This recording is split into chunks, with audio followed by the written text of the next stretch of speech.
নমস্কাৰ বন্ধু বান্ধৱীসকল, আপোনালোক সকলোকে মোৰ চেনেললৈ স্বাগতম জনাইছোঁ। আজি এটি গুৰুত্বপূৰ্ণ বাতৰি লৈ আপোনালোকৰ মাজলৈ আহিছোঁ। আজিৰ বাতৰিটো ২৭ নৱেম্বৰ তাৰিখে দৈনন্দিন বাৰ্তা নামৰ কাকতখনত প্ৰকাশিত হৈছে। বাতৰিটো মই আপোনালোকক পঢ়ি দিব ওলাইছোঁ। বাতৰিটো লিখা আছে যে ১৫ ডিচেম্বৰলৈকে বিদ্যালয় বন্ধ। উত্তৰ প্ৰদেশৰ বহুকেইখন জিলাত হঠাতে বৃদ্ধি পাইছে কৰোণা ভাইৰাছৰ সংক্ৰমণ। সেয়েহে চৰকাৰে বিদ্যালয়সমূহ ১৫ ডিচেম্বৰ পৰ্যন্ত পুনৰ বন্ধ ৰখাৰ সিদ্ধান্ত লৈছে। এই সম্পৰ্কত জিলাসমূহৰ শিক্ষা বিষয়া আৰু শিক্ষানুষ্ঠানৰ মুৰব্বীয়ে আলোচনাত মিলিত হৈছে। অধিকাংশ বিদ্যালয়ৰ মুৰব্বীৰ অভিমত হ'ল যে ৬ষ্ঠ শ্ৰেণীৰ পৰা ৮ম শ্ৰেণীলৈকে বিদ্যালয়ৰ পাঠদান প্ৰক্ৰিয়া সদ্যহতে স্থগিত ৰাখিব লাগে।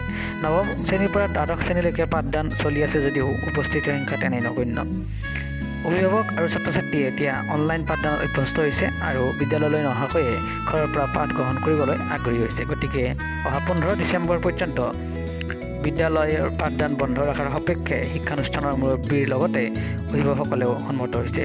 এই বাতৰিটো উত্তৰ প্ৰদেশ ৰাজ্যৰ, যিহেতু উত্তৰ প্ৰদেশৰ ৰাজ্যত শেহতীয়াভাৱে কৰোণা সংক্ৰমণ পুনৰ বৃদ্ধি পাইছে, গতিকে উত্তৰ প্ৰদেশৰ চৰকাৰে এই সিদ্ধান্ত গ্ৰহণ কৰিছে।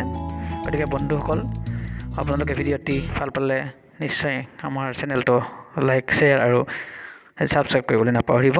ভিডিঅ'টি চোৱাৰ কাৰণে ধন্যবাদ।